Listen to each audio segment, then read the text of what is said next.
Hello, welcome to the channel. In today's video, we're going to show you how to set up automatic sales notification.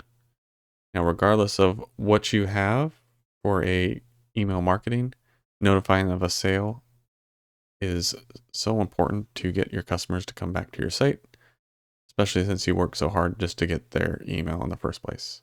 So let's dive right in.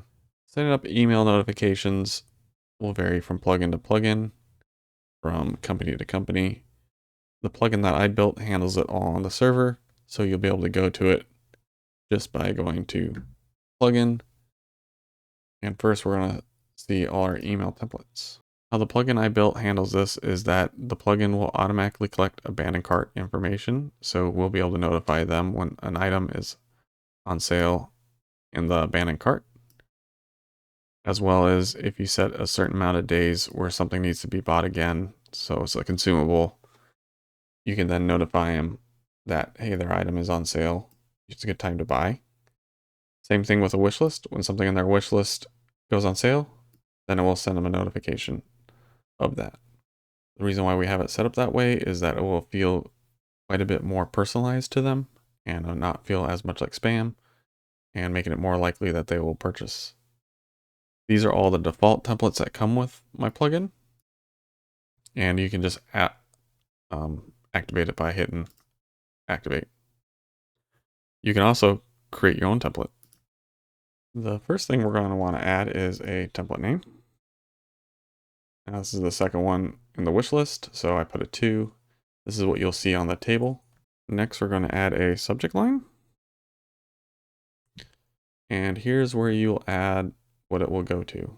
So first you're going to want to say, this is for wish list, and we want it to be a sales notification. Now if you see this, it will tell you it's only going to go when an item goes on sale. And then we'll click activate.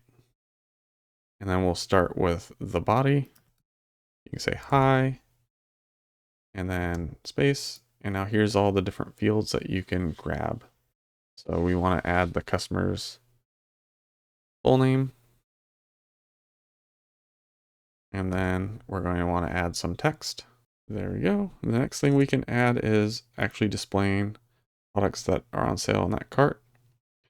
So this trigger gets triggered when an item goes on sale. If a wish list has more products that are just the one that got triggered it will display them all here. The next thing we're going to want to have is another text. And I just will copy paste from one that I've made. And then we're going to want to say kind regards. Enter. And then we can say admin name. And then admin company. And then we're going to want to give them a unsubscribe link, because if they don't want to receive these notifications, you give them the option. Now that will make up the body of it. Now you can do more. You can add other images. You can add different tags, even a coupon. And those settings are down here. Use Woocommerce styling. This will match it to the other emails, which is a good option to have, making everything streamlined. If you want to add additional kind of deal for them, you can create a coupon and set expiration dates.